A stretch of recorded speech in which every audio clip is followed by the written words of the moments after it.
take a look at the dial for magnetic tail of the tape. Joseph Benavidez is 25 years of age. Dominick Cruz is 24. Benavidez 5'4", Cruz 5'8". Weight identical. Reach advantage goes to Cruz by way of 3 inches. So with that complete, we go inside the cage. Joe Martinez has our official introductions. And here we go, fight fans. It is time for our co-main event of the evening. 3 rounds scheduled in the Bantamweight division. Presented by Tap Out, an expression of combat known worldwide. Now available at tapout.com in association with Halloween 2, a Rob Zombie film in theaters everywhere, August 28th. And brought to you by the dark custom world of Harley-Davidson. And now, fight fans, here we go! Introducing to you first, fighting out of the blue corner. He is a boxer and wrestler. Standing 5 feet 8 inches tall, his official weight, 135 pounds. Professional record outstanding with 13 victories and just 1 defeat. Fighting out of San Diego, California. Here is Dominick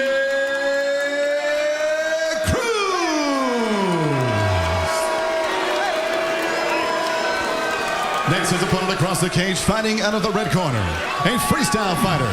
Standing 5 feet 4 inches tall, his official weight, 135 pounds.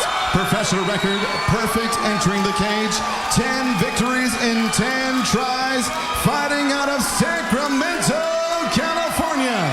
Here is the undefeated Joseph Benavidez.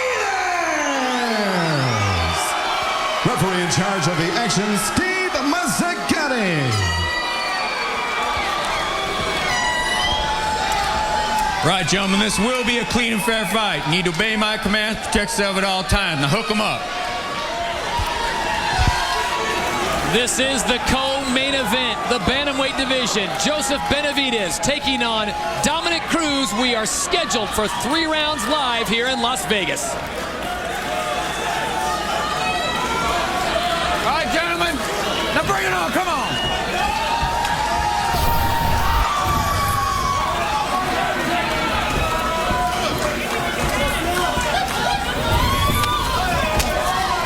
Both men extremely active early on. Frank, we can expect that for the next 3 rounds. If this fight turned out being a boring fight, I would be blown away.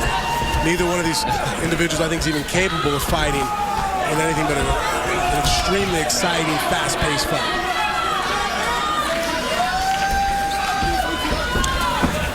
It's interesting to see how Benavidez is going to deal with the reach advantage that Dominick Cruz has, and how Dominick Cruz is going to deal with the unorthodox striking of Joseph Benavidez. Oh! Wow!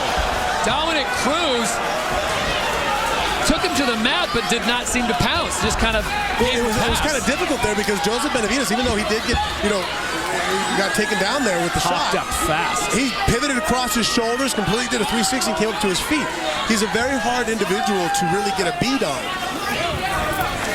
He does things, again, when you're watching, you would say that's not conventional, you wouldn't do that maneuver, that's not the proper way, but he does it and does it very effectively.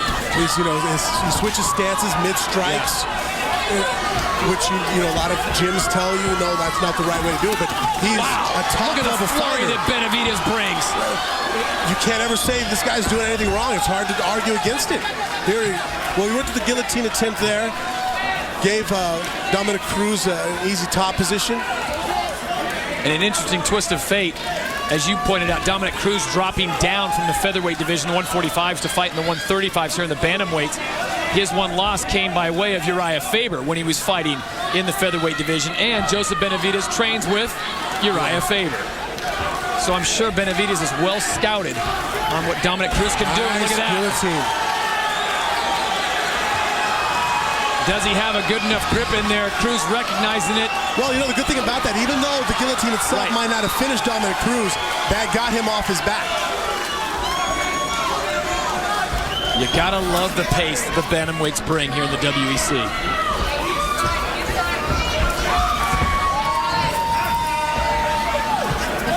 I've always been a big fan of Dominick Cruz's footwork here. I really enjoy watching how he uses his, switch stepping back and forth to evade and be very elusive.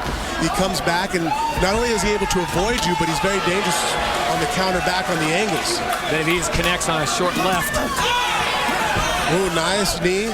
Right after, though, he caught a good hook punch from Benavidez. And there's the reach. You saw that. Yeah. Joseph Benavidez felt he was safe at that distance. And Dominick Cruz used his superior reach to fire a nice straight right hand. Not a real hard shot, but a nice snapping contact. Nice Dominick Cruz is a great boxer. I mean, he has great boxing ability.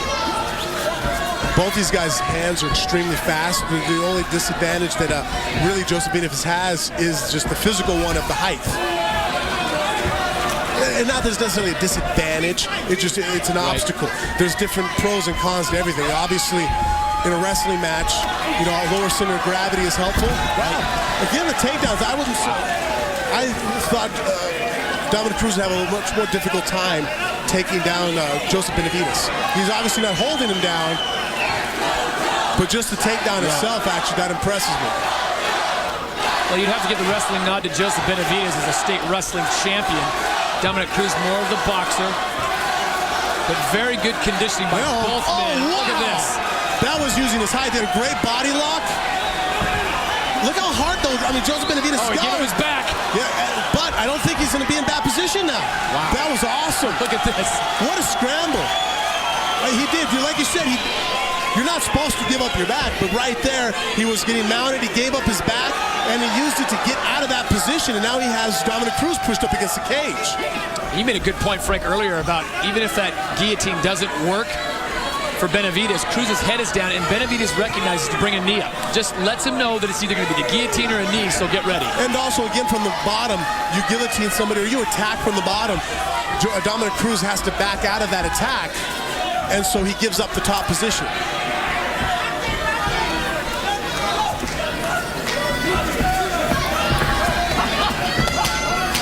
Coming up on 10 seconds remaining here in round number 1. We are scheduled for 3, Benavidez and Cruz, and we will see a second round live from Las Vegas when we return.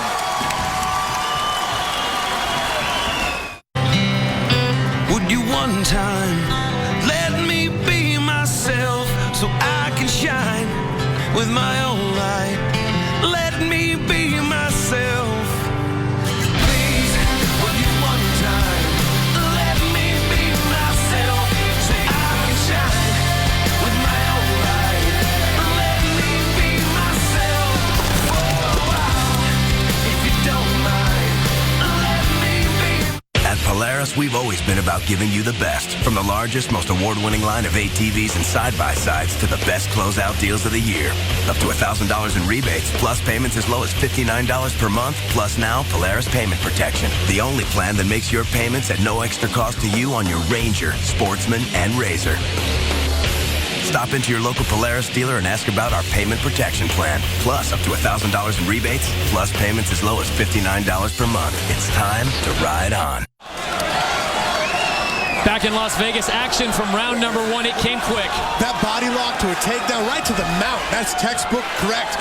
Here, Benavidez gave up his back, turned around. Look at this scramble. Almost gave up his neck. That's so impressive. Look at the ability and speed which he came out of that maneuver. That's almost disheartening when you do the right thing and the other guy just completely is just such a quick and explosive guy and just scrappy. All right, Frank Mir, going to the corners of both fighters. What do you tell Dominick Cruz if he's your fighter? I would look to go ahead and use my reach. He has to catch Benavidez with the superior reach that he has, coming in and throwing straight punches down the middle. By throwing the hook punches, he's shortening up his reach, and he's not taking advantage of the fact that he is the taller opponent. Benavidez is just coming with a flurry. You have to somehow get there. There we go. Nice straight punch. You have to get some of the respect back. Yep. There he comes. And a flurry coming from Dominick Cruz. Momentarily stunned Joseph Benavidez, and Benavidez is going to go back to that guillotine, see if he can catch Cruz. Now watch for a knee. Cruz is going for a nice, he had the underhook to a knee tap, and he's still almost trying to force it in. Cruz, Joseph Benavidez is using that guillotine again to keep him off his legs, because if he would have pushed in for that takedown, he would have put himself in a submission, Dominick Cruz. And right there, you're seeing a nice elbow. Uriah Favors, really does a great job of that, so obviously training the same camp. Coming out of the clinch, yeah. You know, he keeps you pushed up against the cage, like Joseph Benavidez did right there, and then releases the pressure and fires a chopping elbow over the top. Well, you talk about Uriah Faber, who's in Dominick Cruz's corner tonight. Joseph Benavidez's corner tonight. What do you think Uriah and his camp, Master Tom, told Joseph Benavidez? Keep doing everything you're doing? Really, I mean, honestly, he's doing an excellent job. He has such a fast pace. Coming forward, he's landing the shots. You know, just at this point in the fight, you just tell your guy simple things, you know, chin down, hands up. Really, I mean, I feel he's doing everything correct for his style of fighting. He's being overwhelming and coming forward. He's a tough kid to fight, Frank. We've talked about it as Dominick Cruz comes with a flurry. Nice knee. Combination with a knee to follow. And that is something we didn't know we'd see. Cruz being able to take down Benavidez that effectively. And in a wrestling match, it might not have happened. Joseph Benavidez is the better wrestler. But this is MMA. The fact he had him rocked with punches, he's coming through, that allowed him to get the takedown. So now, but he needs to do something with it. He needs to attack his neck, attack his arm. Just sitting there and getting the takedown. Yeah, see, but he scored points with it. Right. It's hard to take advantage of this. Joseph Benavidez is a hard individual to fight and train for. Well, he's so unorthodox the way he attacks. Yeah, attacks his defense. Yeah. He's high intense. He's in great shape. And he's some great scrambles.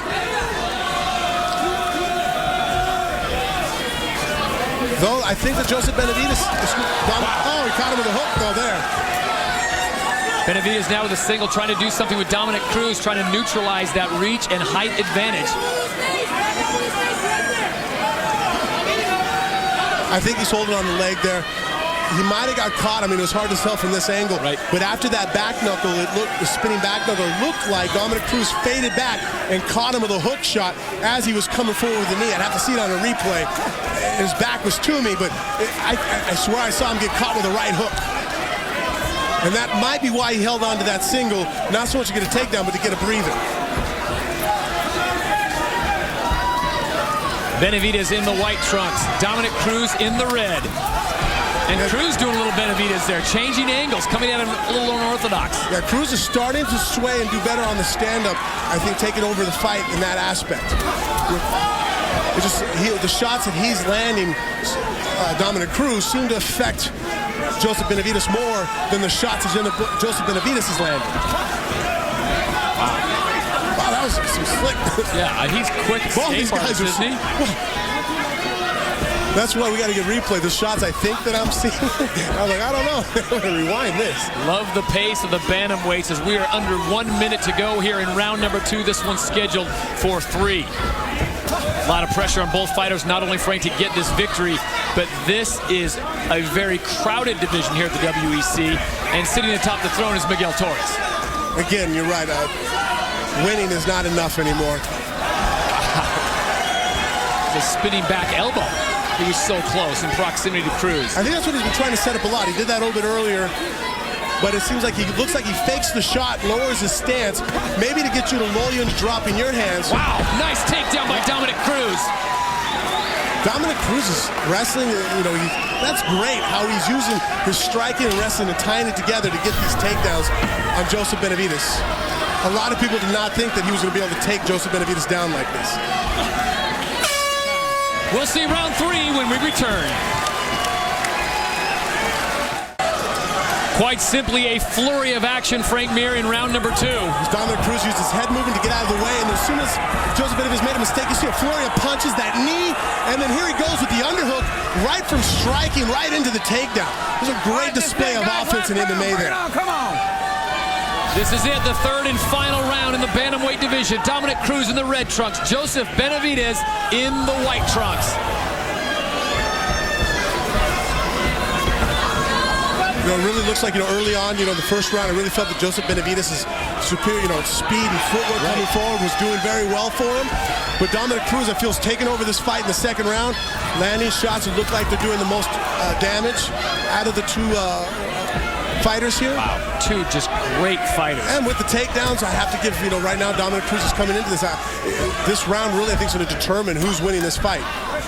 But Dominick Cruz really seems on stride. Joseph Benavidez needs to do something to throw him off his game and get this back. Bit of a slip there, but Cruz pops quickly up. Benavidez tries to capitalize. This has been non-stop since the opening bell here in the bantamweight division. Cruz and Benavidez. As we've said before, this fight's so important to both of these athletes because they're trying to get in line for a very crowded shot at Miguel Torres. Still surprised though not to see Joseph Benavidez actually shooting a little bit more. His ground and pound, especially in the Jeff Curran fight, was very impressive.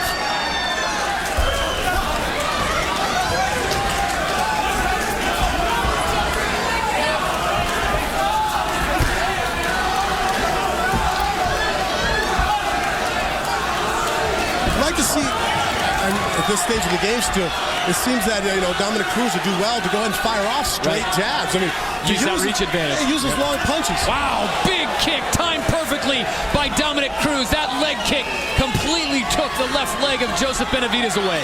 The fact that Joseph Benavidez is able to come in like that and throw an overhand shot or looping movement and tag Dominick Cruz is because Dominick Cruz is not taking advantage of his height and reach and attacking him and hitting him while he's farther out.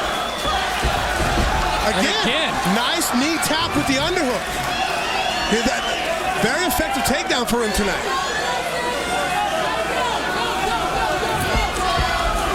He's got the arm between the legs and digging an underhook underneath the far thigh. Makes it very hard for your opponent to belly down. Joseph Benavidez, though, is so hard to hold down. Yeah. So far, I haven't seen any potential of him, conceding the takedown and staying on his back to allow Dominick Cruz to work any kind of offense from the top, be it ground and pound or strikes. He gets the takedown and he's scoring points for that maneuver, but as far as able to capitalize, again, look how close their heads are coming together. There's all that range that Dominick Cruz could be hitting him. Joseph Benavidez is doing an excellent job of being the shorter opponent, but using his superior speed to close the gap in hand combination. But that reach of Dominick Cruz has been really almost neutralizing Benavidez's attack. I mean, when he uses it, when he fires off that straight right hand, it does work for him. It's just that he's, as you can see, he's not even using really his left jab that much. All right, Frank, coming up on 90 seconds to go in this, the third and final round of this bout. What does Joseph Benavidez need to do to get this victory? Right now, it's such a close fight. Right. You got to think, okay, well, the takedowns are the only thing that really it's 1-0 on right now in this round. He is active. Both guys are coming forward. He either needs to land something, both guys, to be honest, need to land something that really helps steal the round for them. And what an exchange. Or get another takedown. I'll tell you what, matchmaker Sean Shelby has done a great job of putting these two guys inside the cage. Well, this fight was destined for phenomenal, just an unbelievable fight. There we go. He got a knee tap to a takedown, but spun through with almost like an arm circle throw and got to his knees. Under a minute to go here in the third and final round of this bantamweight bout. What a tremendous performance. This one, Frank, is going to be tough to call. Yeah, I'm not going to be upset with whoever wins the fight, to be honest with you. It's so close. I will tell you this, though, I am leaning towards Dominick Cruz. I think because of the takedowns. Because of the takedowns and some of the shots he landed, like that. Oh, beautiful. See, yeah, I think Dominick Cruz ended up. Oh, definitely. Look at that flurry. That just really helped sell the case for him. He hasn't been on his back one time. He needs to sink the hooks. Finish the fight in a superior position. Under 20 seconds to go, and he's taking Joseph Benavidez's back. But Joseph Benavidez needs to start scrambling like crazy.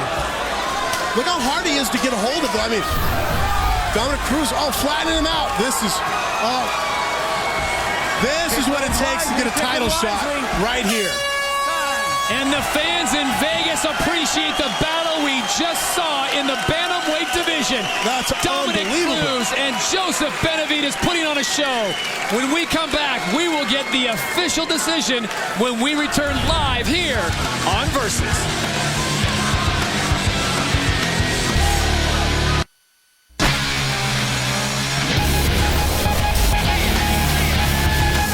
Back in Las Vegas at the conclusion of 3 rounds of bantamweight action, we go inside the cage. Joe Martinez has the official decision. And now, fight fans, after 3 rounds, we go to the scorecards. Give it up one more time for 2 of the most exciting bantamweights in the world. And here are your judges' scoring totals. Judge Glenn Trowbridge scores the bout 30-27. Judge Sal Diamato and Lester Griffin have it 29-28. All three for your winner by unanimous decision, Dominick Cruz.